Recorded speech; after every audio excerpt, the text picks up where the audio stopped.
কেমন আছো তোমরা সবাই?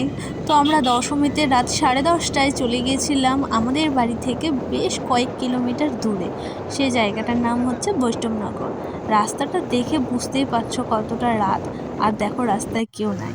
তো দেখো রাস্তাটা কত সুন্দর করে সাজিয়ে রেখেছে। আর এটা হলো আমাদের ফার্স্ট মণ্ডপ দেখা। তো এই যে রাস্তাটা, এই লাইটিংটা দেখতে আমার খুব ভালো লাগে।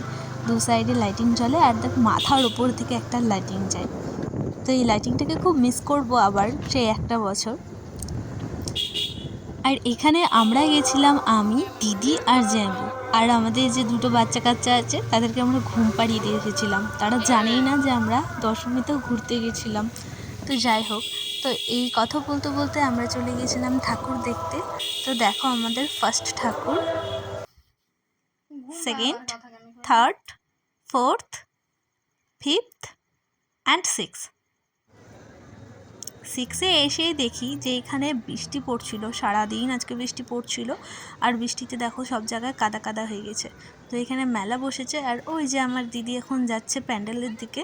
তো দেখছো কত কাদা চার সাইডটা। এখন আমরা যাব ঠিক প্যান্ডেলের ভেতরে। প্যান্ডেলটা দেখছো কত সুন্দর লাগছে।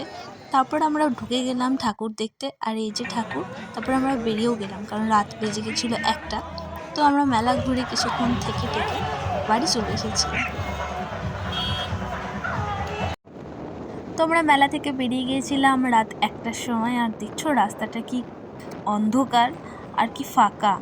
আরও মনে হচ্ছিল যে গাছগুলো, চারপাশের যে গাছগুলো আছে সেগুলো যেন রাস্তার উপরে চলে আসছে। তো যাই হোক, এই ফাঁকা রাস্তায় আমরা বাড়ি চলে আসি।